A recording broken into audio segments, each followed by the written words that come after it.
Focus, camera, focus.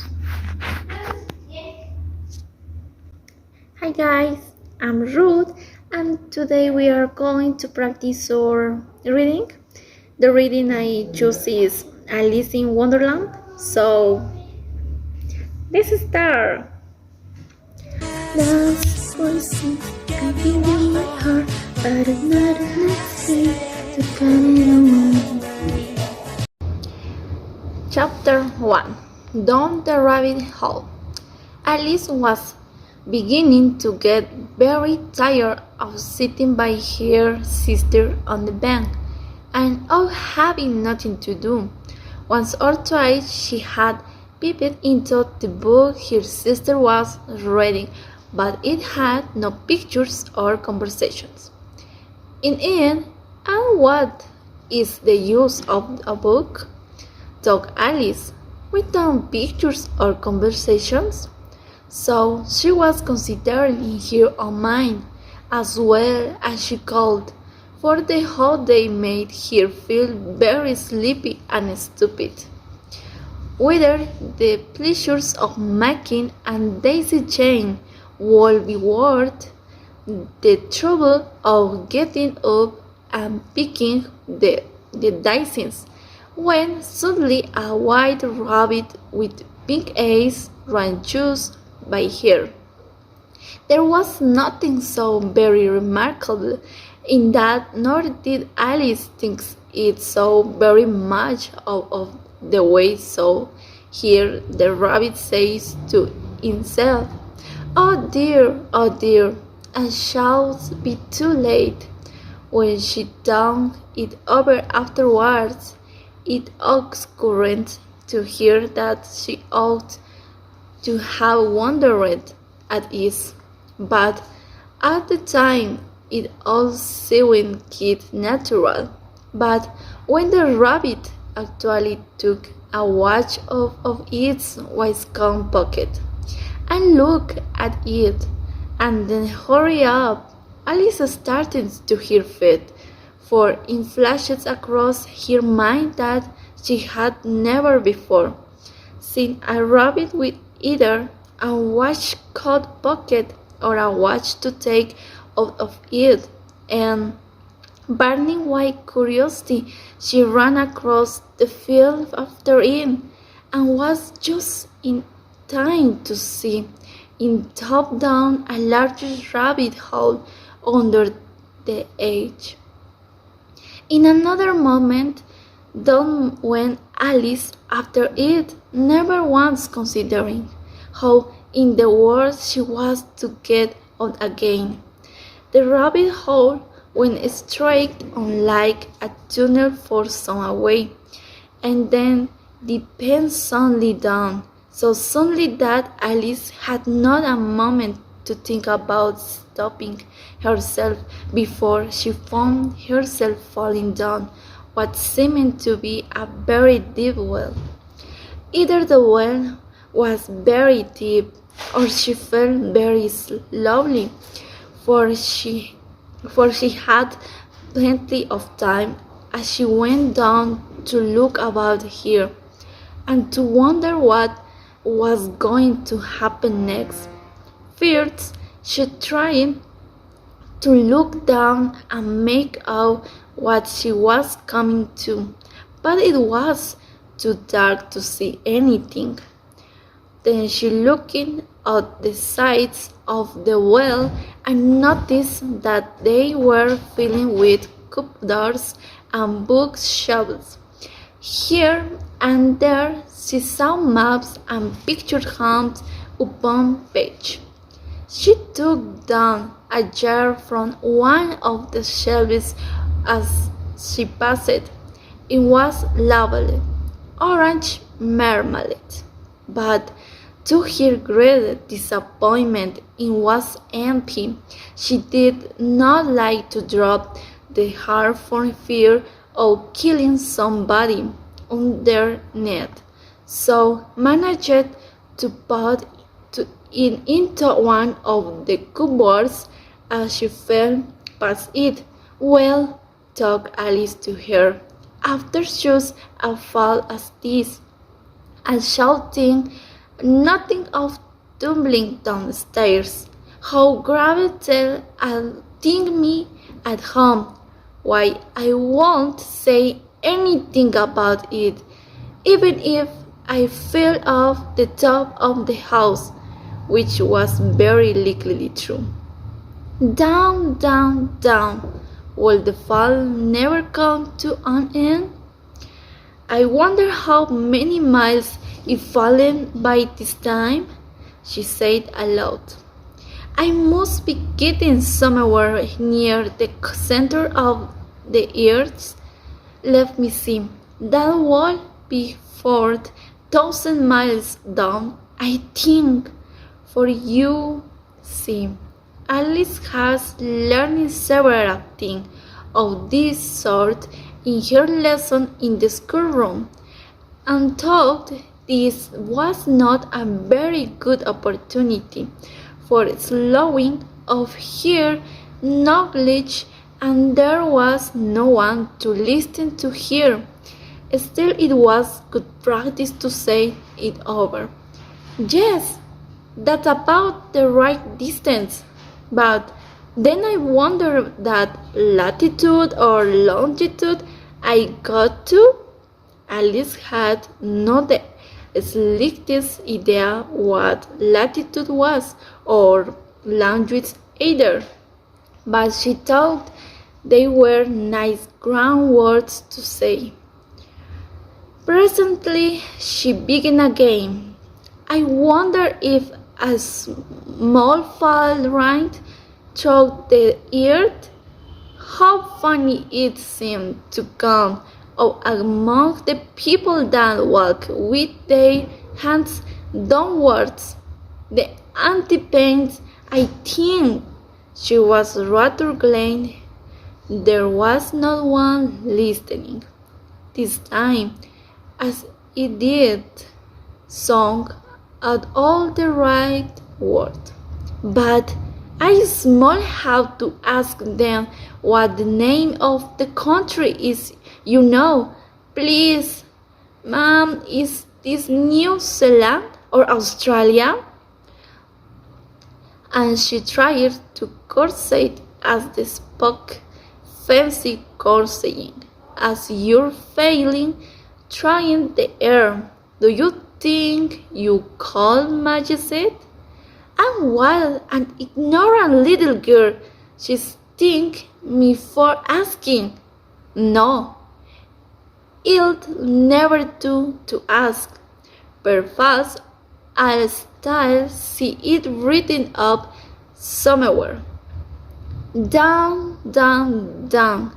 There was nothing else to do, so Alison began talking again. Tonight, miss me very much tonight. A small thing. Tina was the cat. I hope they'll remember her saucer of milk or tea time. Tina, my dear, I wish you were down here with me. There are not mice in the air, I'm afraid, but you might catch a bat, and that's very like a mouse, you know. But do cats eat bats? I wonder. And here Alice began to get rather sleepy, and went on saying to herself in a dreaming sort of way, do cats eat bats? Do cats eat bats? And sometimes do bats eat cats? For you see, as she could answer either questions, indeed much matter which way she bade it. She felt that she was dozing off, and had just begun to dream that she was walking hand in hand with Dinah, and was saying to her very earnestly, "Now, Dinah, tell me the truth. Did you ever eat a bat?" When suddenly, tap, tap, Down she came upon a heap of sticks and dry leaves, and the falls was over. Alice was not a bit hurt, and she jumped up on to her feet in a moment. She looked up, but it was all dark overhead. Before her was another long beach, and the white rabbit was still in sync, hurrying down it. There was not a moment to be lost. Away went Alice like the wind, and was just in time to hear him say, as he turned a corner, "Oh, my ears and whiskers! How late it's getting!" She was close behind him when she turned the corner, but the rabbit was no longer to be seen. She found herself in a long, low hall which saw lit up by a row of lamps hanging from the roof. There were doors all around the vault, but they were all locked, and when Alice had been all the way down one side and up the other, trying every door, she walked sadly down the middle, wondering how she was ever to get up again. Suddenly she came upon a little three-legged table, and made of solid glass. There was nothing on it but a tiny golden key, and Alice's first idea was that this might belong to one of the doors of the hold, but alas, either the locks were too large, or the case was too small, but at any rate it would not open any of them. However, on the second time round, she came up a long curtain she had not noticed before, and behind it was a little door about 15 inches high. She tried the little golden key in the look, and to her great delight in it, Alice opened the door and found that it led into a small passage, not much larger than a rat hole. She knelt down and looked along the page into the loveliest garden you ever saw. How the lunch to get out of that dark hall and wander about among those big or rigged flowers and those cool fountains, but she could not even get her head strong the doorway, and even if my head could go round for Alice, it would be of very little use without my sunburns. Oh, how I wish I could shop like a telescope. I think I could if I only knew how to begin, for you see, so many out of the way things had happened lately that Alice had begun to think that very few things indeed were really impossible. There seemed to be no use in waiting by the little door, so she went back to the table, half hoping she might find another key on it, or at any rate a book of rules for shooting people up like telescopes. This time she found a little bottle on it, which certainly was not here before, said Alice, and tethered round the neck of the bottle was a paper label with "He birds, drink me." beautiful printed out in largest letters. It was all very well to say, "Drink me," but the wise little Alice was not going to do that in a hurry. "No! You look first," she said, "and see whether it's marked poison or not," for she had read several nice little stories about children who had gone burned and eaten up by milkbeast and another unpleasant thing, all because they would not remember the simple rules their friends had taught them, such as that a red-hot poker will bury you if you hold it too long, and that if you cut your finger very deeply with a knife it usually bites. And she had never forgotten that if you drink much from a bottle marked poison, it is almost certain to disagree with you sooner or later. However, this bottle was not marked poison, so Alice ventured to taste it and thinking it very nice. It had, in fact, a sort of mixed flour or cherry tart, custard, pineapple, roast turkey, toffee, and hot butter and toast. She very soon finishes it off. "What a curious feeling," said Alice. "I must be shooting up like a telescope." And so it was indeed. She was now only 10 inches wide, and her face brightened up at the thought that she was now the right size for going through the little door into that lovely garden.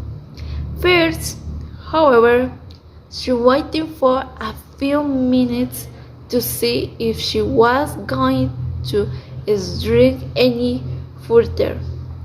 She felt a little nervous about this, for it might end, "You know," said Alice to herself, "am I going out altogether like a candle? I wonder what I shall be like then."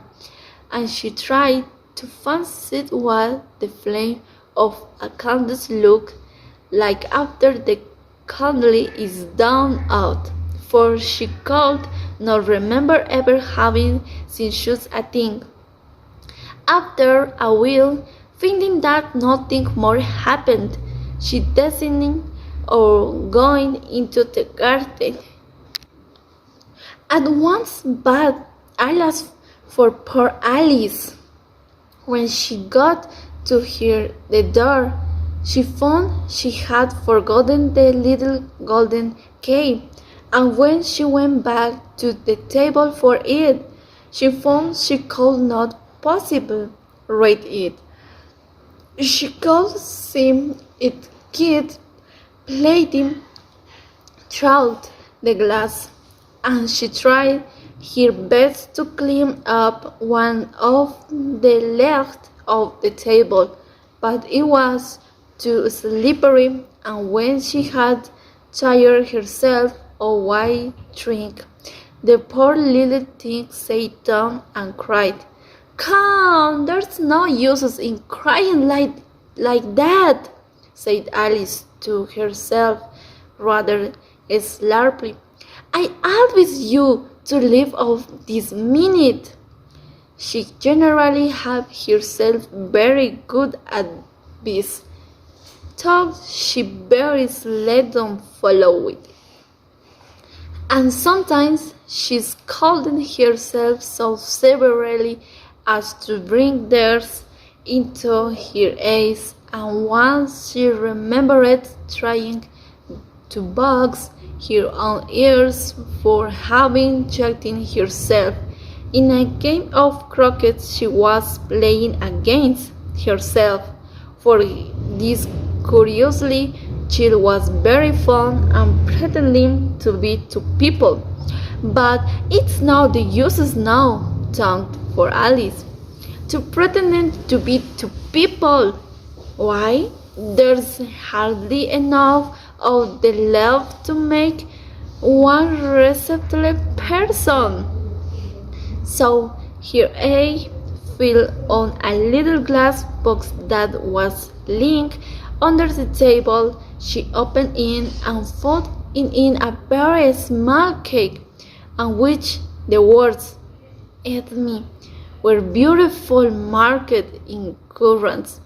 Well, it, said Alice, and if it makes me grow larger, I can reach the cave, and if it makes my group smaller, I can grip under the door. So either way, and get into the garden, and I don't care which happens.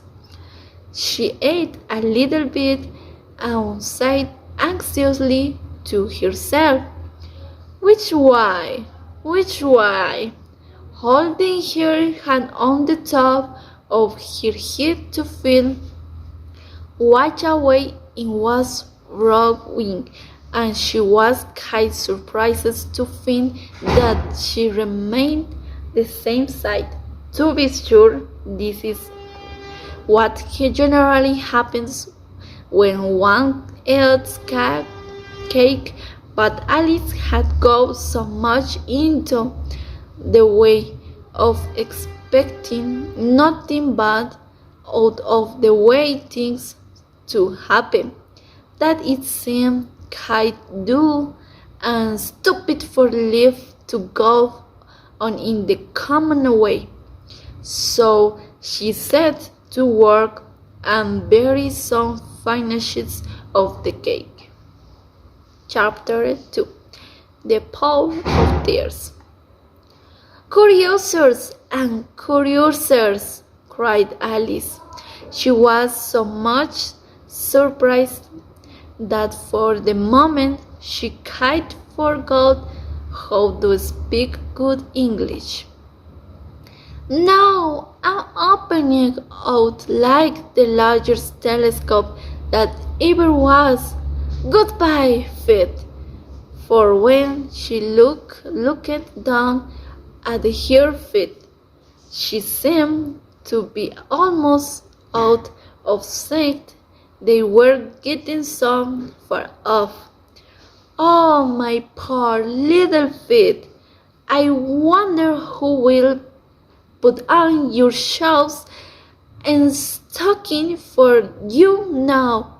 There's, I'm sure I shan't be able, in small be a great deal too far off to trouble myself about you. You must manage it the best way you can. But I must be kind to them, thought Alice. Or perhaps they won't walk the way I want to go. Let me see. I'll give them a new pair of boots every Christmas. And she went on planning to herself how she would manage it. They must go by the carrier, she thought. I'm not funny. It seems sending presents to one's own feet, and how and the direction would look. Alice Rayford asked her trunk near the first white Alice laughed. Oh dear, what nonsense I'm talking. Just at this moment her head struck against the roof of the hall.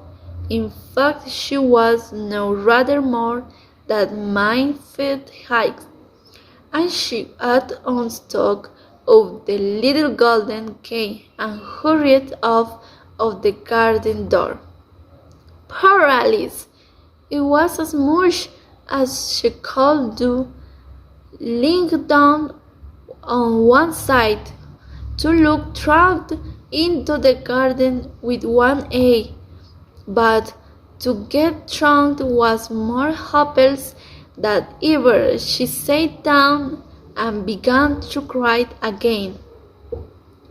"You ought to be ashamed of yourself," said Alice. "A great girl like you." She might well say this. To go on crying in this way. This way. Stop this moment, I tell you. But she went on all the same, shedding gallons of tears until there was a large pool all round here, about 4 inches deep and reaching half down the hall. After a time she heard a little pattering of feet in the distance, and she hastily dried her eyes to see what was coming. It was the white rabbit, returning sleepily dressed, with a pair of mild kid gloves in one hand and a large fan in the other. They came trotting along in a great hurry, muttering to himself as he came. "Oh, the bushes! Oh, won't she be savage if it keep her waiting?" Alice felt so desperate that she was ready to ask help of anyone, so when the rabbit came near her, she began in a long thin voice, "If you please, sir." The rabbit started violently, dropping the white kid gloves and the fan, and scurried away into the darkness as hard as he could go. Alice took up the fan and gloves, and as the hall was very hot, she kept fanning herself all the time she went on talking. There, how clear everything is today, and yesterday things went on just as usual. I wonder if I've been changed in the night. Let me think, was I the same when I got up this morning? I almost think I can remember feeling a little difference. But if I'm not the same, the next question is, who in the world am I? Ah, that's the great puzzle. And she began thinking over of the children she knew that were of the same age as herself, to see if she could have been changes for any of them. "I'm sure I'm not Ada," she said, "for her hair does in such long wrinkles, and mine doesn't go in wrinkly at all. And I'm sure I can be Mabel, for I know all sorts of things, and she knows just a very little. Besides, and oh dear, how puzzling it all is. I'll try if I know all the things I used to know. Let me see. 4 times 5 is 12, and 4 times 6 is 13, and 4 times 7 is, oh dear, I shall never get to 20 at that rate. However, the multiplication table don't significant. Let's try geography. London is the capital of Paris, and Paris is the capital of Roma, and Roma, no, That's all wrong? Uncertain. I must have been changes for Mabel. I'll try and say, hold on the little. As she crosses her hands on her lap if she were saying lesson, and began to repeat it, but her voice sounded odd and strange, and the words did not come the same as they used to do. I'm sure those are not the right words, said poor Alice, and her eyes filling with tears again as she went on.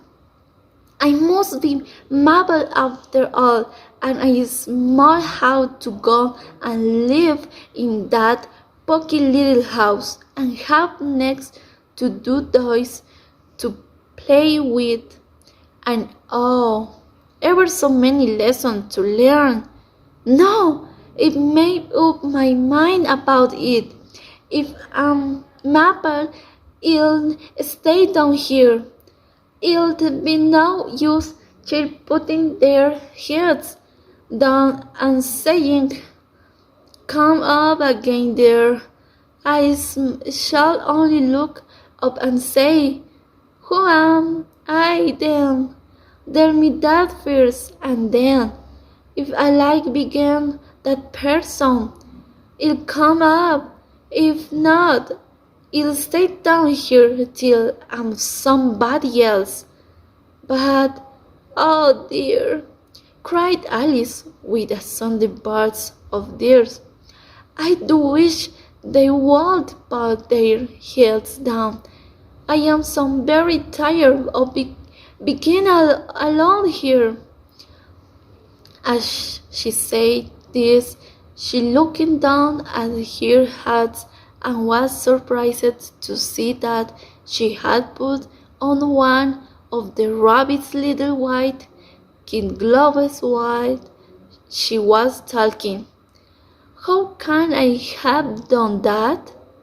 She thought, I must be growing small again.